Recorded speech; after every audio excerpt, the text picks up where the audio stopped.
Y un día del padre con inflación. Un celular, Gustavo, más de 10.000 pesos. Un par de zapatillas, más de 3.000. Un jean, más de 2.500 pesos. Una camisa, más de 2.000. Y una remera, más de 1.500 pesos. Perdón, papá, se puede llamar esta historia, porque el 61% de los argentinos dijo que va a gastar 1.000 pesos o menos para regalarle a su papá. ¿Qué te compras con 1.000 pesos, Gustavo? Y hoy casi nada, la verdad que casi nada. Un par de Es más, medias. muchos dicen que no pueden gastar más de 500, y aquellos que pueden gastarlo, en realidad, aquellos que tienen laburo, la verdad es esa. Así es. Bueno, mira, esa es una nota del diario Crónica. 61% de los consultados. El almuerzo le regalamos, ya que va a llover, no El se puede asado, a ver, hacer el asado. asado. No, A ver, porque no va a sé, llover. no llegás. Ya, No con el llegás. asado pasás los 1.000 pesos. No No llegas. Si llegás vas a a comer un con tu asado. familia, un asado, no, 1.000 pesos no No, gastás. nada. Gastás 1.500 como mínimo, ¿no? ¿Y No, ni qué hablar. dijo la gente que contestó? Que eran todos jóvenes, hijos que le van a comprar su regalo este fin de semana. Dijo que van a comprar más que nada en locales en la calle, no en shopping. Claro, en shopping los precios están por las nubes. ¿Y qué van a comprar? Principalmente indumentaria, que es lo que se puede comprar con 1.000 pesos. Bueno, a ver, 3,1% de inflación es grave. 57,3% en un año es muy grave, pero más grave es que el gobierno salga a festejar todavía estos números, ¿no? Estamos con Daniel Filmus, un hombre muy preocupado históricamente por la educación, pero también por la inflación, Daniel, ¿no? Al nuevo gobierno, el que venga en diciembre, ¿cómo va a hacer para bajar la inflación? Bueno, primero quiero un comentario. Ayer estuve en los outlets que están en la calle Gurruchaga, Córdoba. Sí, en Villa Crespo. Y todos me decían lo mismo, que no se notaba que era el Día del Padre. Sabemos que esos negocios están especialmente esperando esta fecha. Sí, están Tienen vacíos. Navidad, Día del Padre, Día de la Madre. Bueno, no se notaba que era el Día del Padre. Todo el mundo me comentaba exactamente No, y lo además mismo. las persianas bajadas de muchos locales, directamente cerrados. Los que continúan abiertos, porque sobre Avenida Córdoba fundamentalmente la mayor parte que de los que están resisten. cerrados, no tienen ninguna posibilidad de salvarse, porque la verdad que se espera estas fechas para poder recuperar lo que no se pudo vender antes.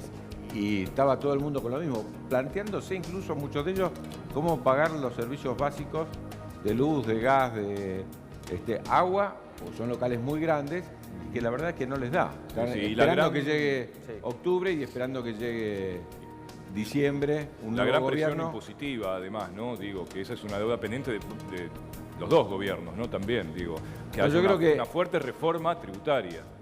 Sí, en el caso el compromiso que ha asumido nuestra fuerza de congelar prácticamente toda la oposición en el Congreso, incluso lo votamos de congelar las tarifas públicas hasta fin del año próximo para recuperar y luego solamente aumentar en la misma dirección y la proporción que aumente los salarios de los trabajadores. ¿Cómo Ese es el resuelve compromiso. esto, Daniel? Digo, el que venga, ¿cómo resuelve esta situación?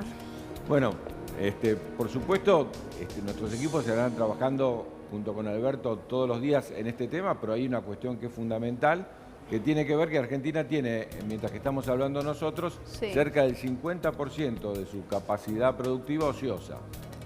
Cuando uno piensa en cómo salir, me tocó ser parte del gabinete justo con Alberto en el 2003, Daniel Arroyo también nos acompañaba del Ministerio de Desarrollo Social. Cierto. ¿Cómo salimos de aquella situación? Salimos fundamentalmente utilizando la capacidad ociosa, principalmente impidiendo que entren los productos importados. Hoy leímos todos en los diarios que bajaron los impuestos para los productos importados. Es increíble, el mercado chico, el mercado nuestro se achica y permiten que entran más productos de afuera que suplantan nuestra mano de obra. Entonces lo primero que hay que hacer, y donde vamos a estar mirando, es el mercado interno. ¿Cómo uno hace? El 80% del PBI argentino es mercado interno. ¿Cómo uno hace para reactivar en primer lugar el consumo? Que eso permita que crezca la producción y entonces que haya mayor riqueza para poder distribuir. Todo lo otro es imposible. Daniel, cada vez que viene algún representante de la izquierda y tocamos los temas de los aumentos en los servicios, ellos hablan de la reestatización. ¿Es posible o se puede seguir manteniendo las empresas generadoras o distribuidoras en la parte privada, pero tener precios justos o razonables? Sí, por supuesto, esta última es la opción que nosotros venimos diciendo. No se tratan, nosotros solo hemos expropiado, y pensemos, ¿cuándo expropiamos Aerolíneas? Cuando se cayó Aerolíneas. Expropiamos el ANSES cuando la jubilación privada, cuando se cayó totalmente en el mundo la posibilidad del mercado financiero. Nosotros fuimos tomando decisiones a medida de que realmente las empresas no respondían. Lo que se demostró en el gobierno nuestro, más allá, y hay que hacer autocrítica respecto de que se retrasaron mucho las tarifas respecto del costo, lo que demostró es que el Estado tiene que regular. ¿Por qué es esto? Porque cuando vos hablas del agua, hablas de un derecho. Cuando hablas de la luz, hablas de un derecho. Entonces, cuando hablas del gas, hablas del derecho a la calefacción. Si es un derecho, es el Estado el que lo tiene que regular. Es acá y en todo el mundo. Porque no es que yo puedo optar por vivir con luz o sin luz. Sin heladera no puedo vivir. No puedo optar si morirme de frío o tener gas. Por supuesto, el agua es imprescindible. Entonces, estamos hablando, en este caso, de servicios que aún brindados por empresas privadas necesitan la regulación del Estado. Daniel. No vamos a estatizar. Nuestra idea es justamente que el Estado vuelva a recuperar el papel regulador que lo perdió con este gobierno, que es el gobierno de ellos, porque si uno mira quiénes son los dueños de estas empresas, son los miembros del gobierno o los amigos o los familiares de los miembros del gobierno. Lubertino quería sumar algo. No, en esta misma línea, una cosa muy importante es recuperar la capacidad de control en los organismos de control de las empresas privadas, porque aunque vos dejás empresas al frente de muchos de estos servicios, el agua es una empresa ya estatal, ¿sí? Lo que hay que ver es que los usuarios, las usuarias y los consumidores hoy no estamos representados en esos organismos de control, y los organismos de control están manejados por CEOs o ex CEOs de las mismas empresas. Claro. Este gobierno llenó los organismos de control, entonces vos llamas a Edenor o vas a Energas y aunque esté incumpliendo y tienen a veces procedimientos arbitrarios, metodologías arbitrarias, entonces además de la regulación del Estado es imprescindible recuperar la gestión del control de las empresas privatizadas. Si se revisaran los incumplimientos de las empresas que hoy están, hay condiciones como para renegociar los contratos o para ponerles en serio multas que hoy no están pagando, o incluso para deshacer alguno de los contratos en base a los incumplimientos en los que han incurrido en materia de inversión o infraestructura. Otro de los problemas centrales es que hoy el que hace la obra pública es el Estado y los que se llevan las ganancias, de los cuales nunca pudimos revisar los balances y los ingresos, son las empresas privadas. Así no se puede gestionar. Hablando de, ella dice renegociar contratos, Arroyo, el tema va a ser también, todo el mundo habla mal del fondo, pero en diciembre el nuevo gobierno, ¿cómo se va a sentar con el fondo? ¿Se puede reestructurar? ¿Qué se va a hacer? Dice, porque ella decía, María José, hace un rato, a ver, todo lo que se produce prácticamente va para pagar la deuda hoy. Default posible, la Argentina no puede ir a un default. Pagar hay que pagar. Sí. El tema es cómo. Lo que hay que rearmar el cronograma de pagos. La lógica es, el sistema con el fondo fue, primero el gobierno planteó, vamos a tomar 50.000 millones de dólares de manera preventiva, no los voy a usar, tenlos ahí. Después, dámelos hasta el 2023. Después, dámelos todos juntos ahora, después 7.000 millones más, y así aparecen los 57.000 millones de deuda que tenemos con el fondo, que empiezan a pagarse el año que viene y sobre todo en el 2021. Hay que rearmar el cronograma de pago, dejando claro que acá no se resuelve el problema con una reforma previsional o una reforma laboral, que es el planteo del fondo, sino creciendo. Si esto es una sábana corta que tiramos de un lado, tiramos del otro, claramente en un país donde la mitad de los chicos son pobres, donde hay 1,5 millones de jóvenes que no estudian y trabajan, donde hay 24% de desocupación de los jóvenes, no es ajustando que se sale, sino creciendo. Esa es la tarea que hay que encarar y que claramente se va a poder hacer. Sí, todos dicen que hay que reestructurar, todos dicen que hay que estirar los plazos, reprogramar, pero también la plata para pagar esa deuda tiene que salir de algún lado. ¿Habrá más retenciones? ¿De dónde van a salir? ¿Qué se hace, Daniel, con mucho eso? tiene que ver con rearmar la estructura propia presupuestaria. Doy un ejemplo que para mí es clave, que es el endeudamiento de las familias. Todo el mundo debe plata al 180% de interés anual en las financieras de la esquina. Si nosotros tomamos los 600.000 millones de pesos, que es la política social, de ahí sacamos 20.000 millones reconvirtiendo partidas, ni nuevo impuesto ni nada raro, sino de lo que hay. 20.000 millones, creamos un sistema de crédito no bancario para llegar a 4 millones de personas a tasas muy bajas, el 2 o 3% anual, para desendeudar a la familia. Es una decisión política. Pero a los privados, ¿de dónde va a salir la plata para pagarle? Eso es, a los privados. A los bonos, a los bonistas, los que tienen la plata fuera, digamos, los inversores grandes que van a decir, bueno, yo quiero que me paguen. Ahí no está tanto el tema hoy, sino lo más acuciante tiene que ver con el acuerdo con el fondo y los pagos escalonados a partir del 2021, que es eso lo que hay que reestructurar, que lo han hecho todos los países y que de vuelta, si eventualmente ganara el actual gobierno, va a tener que hacerlo, porque no hay manera de contraer deuda a lo bestia en 3 años y empezar a pagarla también a lo bestia. No, que yo creo que acá hay una deuda que no se está hablando y es la deuda que tienen con la gente. La cantidad de gente que está pasando hambre en los barrios es tremenda. Entonces yo creo que no es imposible que un muerto pague. ¿Qué quieren? ¿Matar a toda la población que no coman para pagar la deuda? Entonces hay que ver también en qué condiciones dieron esa deuda. Porque este gobierno, si bien es un gobierno que está elegido legítimamente, no está invirtiendo esa plata que está trayendo de afuera. La trajo para fugarla, la trajo para... el único bien de cambio de ellos es el dólar. Entonces nosotros tenemos que pensar eso. Y hay posturas del gobierno, nosotros lo venimos planteando, es eso, que las posturas nuestras de economía social tienen que ser tomadas por el próximo gobierno, que obviamente nosotros creemos que tiene que ser Fernández Fernández, estamos convencidos de eso, más allá de que no se puede mirar para atrás, como dice Daniel, hay que pensar las políticas para adelante, hay que ver en qué se equivocaron, quiénes se fueron del gobierno y nos dejaron en la situación que nos dejaron, porque esta es una situación que tenemos que entender. Hoy armamos un gran frente porque en su momento muchos compañeros se fueron y tenemos este gobierno nefasto que está, disculpame el exabrupto, está haciendo cagar de hambre a la gente y está haciendo que mucha gente se suicide porque no tiene para comer. Es patético que un padre de familia no pueda llevar un plato de comida a su casa. En La Plata desalojaron a todos los compañeros vendedores en la plaza. Sí. Entonces, este gobierno es nefasto y tenemos que entenderlo desde ese lugar. Hacen falta que pongan los pies en el plato a todos los compañeros que se fueron y que no los vuelvan a sacar. Sí. Hablando de exabrupto, también le quiero preguntar a Filmus. Hoy Pichetto, después de ese asado peronista, bienvenida, dijo, el kirchnerismo lleva a un comunista de candidato a gobernador en la provincia. Bueno, creo que el objetivo de Pichetto cuando dice eso es que nosotros estemos hablando de eso y no de lo que hizo este gobierno.